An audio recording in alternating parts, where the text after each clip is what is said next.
النهارده هقولك على سر من أهم الأسرار لأي منشئ محتوى على أي منصة من منصات التواصل الاجتماعي تقدر توصله للنجاح، سواء المنصة دي هي منصة اليوتيوب أو الفيسبوك أو التيك توك أو الانستجرام أو حتى منصة كواي. السر ده اتكلمنا فيه كتير قوي على منصات التواصل الاجتماعي، وهو الاستمرارية في إنشاء المحتوى. ولكن للأسف الشديد كلنا بالرغم من إننا عارفين إن السر في النجاح هو استمراريتك في إنشاء المحتوى والتطور من محتواك، ولكن في بعض الأحيان بيجي علينا حالة من الإحباط أو حالة من اليأس. ممكن نفتح الكمبيوتر ونكون قاعدين خلاص هنصور فيديو، وللأسف الشديد نقوم نقفل الكمبيوتر تاني وما نصورش الفيديو. في بقى ناس تقولك ده حسد، في ناس تقولك ده حالة من الإحباط، حالة من الملل. ساعات دايما كنت بقولك حاول تعمل حاجة جديدة في حياتك. طول ما انت ماشي بروتين يومي هتلاقي في بعض الأحيان في بعض الإحباط، بعض الملل، ممكن يكون في قلة في المشاهدات في أي منصة من منصات التواصل الاجتماعي، أو المشاكل اللي بنقابلها كمنشئين محتوى على منصات التواصل الاجتماعي. ممكن تكون المشاكل دي سبب من أسباب إحباطك، ولكن عشان خاطر تقدر تحقق النجاح على أي منصة من منصات التواصل الاجتماعي لازم تستمر. والكلام اللي انا بقوله لك ده انا مش جايبه من واقع الخيال، انا جبته لك قبل كده وطبقته لك تطبيق عملي على الاحصائيات، ولكن النهارده انا جاي بطبقه لك بشكل مختلف تماما، شكل تحفيزي. واللي خلاني فكرت في الفيديو ده هو فيديو شفته على منصة الانستجرام. انا كنت قاعد ملان زي اي منشئ محتوى فيكو، ممكن يكون مش قادر ان هو يقوم يصور فيديو. ولكن الفيديو اللي انا شفته ده على منصة الانستجرام، وتحديدا عند يحيى محمد او يحيى محمود، وده منشئ محتوى، ولكن منشئ محتوى بيقدم خدمة الفويس اوفر. وانت متخيل خدمة الفويس اوفر هي بتحتاج هدوء قوي جدا، بتحتاج سكينة، بتحتاج حاجات كده مهمة ان انت تقدر توفرها في البيئة اللي انت قاعد فيها عشان خاطر تقدر تطبق او تقدر تكون فويس اوفر احترافي. وهنا محمود او يحيى محمود عايش في دولة فلسطين، وتحديدا في غزة، وتحديدا حواليه الحروب وحواليه الاصوات.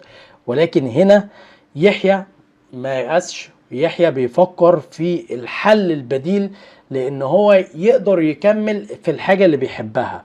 والفيديو ده بصراحة أثر فيا تأثير فوق ما تتخيل. ان انا كمنشئ محتوى محاط بالبيئة اللي انت شايفها دي وهدوء وكل حاجة بتأهلني ان انا انشئ فيديو، ويجي منشئ محتوى او يجي شخص تاني في بيئة عكس اللي انا بتكلم فيها دي تماما، وهو بينشئ فيديو وبيحاول يبتكر لحاجة ينشئ بيها فيديو، وانا حاطط ايدي على خدي وقاعد مكتئب. بصراحة حسيت بالخذلان. خلينا كده نشوف مع بعض الفيديو ده ونقول رأينا فيه في نهاية الفيديو. الأمور لن ولا تأتي من أول المحاولات، بل أحيانا تحتاج إلى المزيد منك.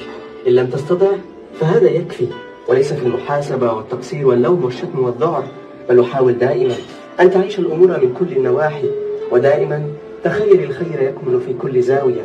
هذا الفيديو لحتى أظهر لكم كمية المعاناة اللي بعيشها مع تسجيل أي فيديو أو أي عمل. أنا بشتغل قبل الحرب كنت فويس أوفر، عملت كثير أعمال صوتية، وحاليا لما بلشت الحرب وأنا في صنعالق بشمال غزة صارت الأمور صعبة جدا علي والظروف صعبة، فقررت أعمل بالخزانة. فضيت خزانة من خزانة أهلي، رتبتها وعملت فيها أشياء. بجيب الجوال بحط فيه جربان لحتى يصفي الصوت، شوية أدوات لحتى انت متخيل كمية الادوات البدائية اللي هو بيستخدمها؟ يعني بيستخدم الكرتون اللي هو الكرتون البيض، بيستخدم السفنج، بيستخدم اللي هي الاطباق الفل زي ما انت شايف كده. يعني هو عامل استوديو خاص بيه جوه، هنقول صندوق، ولكن هو بيحاول يبتكر ان هو يقدر يعمل الحاجة اللي بيحبها.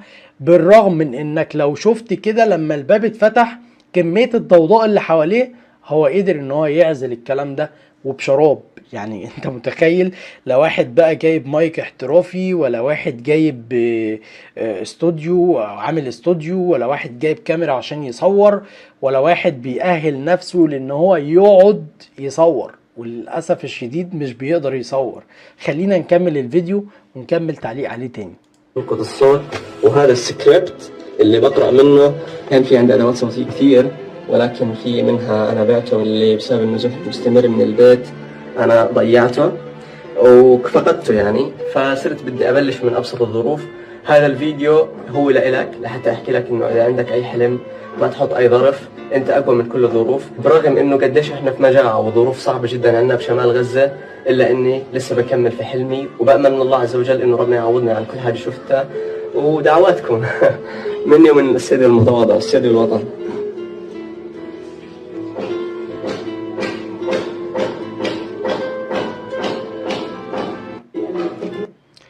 بصراحة الفيديو ده يعني عايز اقول لك انه اثر فيا تأثير فوق ما تتخيل. كمية النشاط وكمية الحيوية وكمية الابتكار اللي حاول فيها الشاب ده ان هو يقدر يوصل للحلم بتاعه، يأهلك انت كمان ان انت تقدر توصل حلمك عشان خاطر تقدر توصل له لازم تبتكر، لازم تحاول. ما تحاولش دايما تقول الظروف مش مساعداني، البيئة مش مساعداني، او ان انا منتظر كذا عشان اعمل كذا. لا، مفيش حاجة هتجيلك على طبق من ذهب. لازم تتعب عشان خاطر تقدر تحقق اي حلم انت بتحلم بيه. الفيديو ده كان فيديو تحفيزي ليك وليا قبل ما يكون ليك، لان انا مكسل او محبط او ممكن اكون بمر الفترة اللي فاتت دي بانتكاسة كبيرة في انشاء المحتوى، ولكن اوعدك ان من الفيديو ده هتلاقي كل يوم في فيديو موجود على قناة حسام عبد الله. وعايز اقول لك ان انا قبل ما اصور لك الفيديو ده الحمد لله انا صورت فيديو تاني وعامله غير مدرج على القناة، فهتلاقيني متواجد معاك باستمرار. احنا مع بعض بإذن الله حتى بعد ما نعدي 100,000 مع بعض ان شاء الله. حلمنا ان احنا نوصل لاكتر من 1,000,000 مشترك. وطبعا القنوات التعليمية اللي بتوصل للارقام دي هي نادرا جدا ما بتوصل للارقام دي، ولكن طول ما انت بتحلم او طول ما انت بتسعى لتحقيق حلمك ربنا هيكلل مجهودك بالنجاح.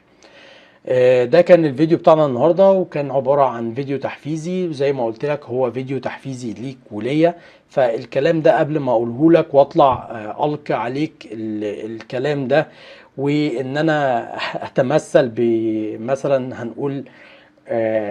هنقول حاجة ايجابية مثلا، او ان انا امثل عليك دور الاستمرارية او دور الفضيلة. لا، انا بوجه الكلام ده لنفسي قبل ما بوجهه ليك. في نهاية الفيديو اتمنى يا ريت لو عجبك الفيديو ما تنساش تدعمنا بلايك واشتراك في القناة وتفعل زر الجرس عشان يوصلك كل جديد، واستنونا فيديوهات تاني كتير. ولو عندك اي اقتراحات للفيديوهات اللي جاية، عندك اي مشكلة سيبها لنا في التعليقات. سلام.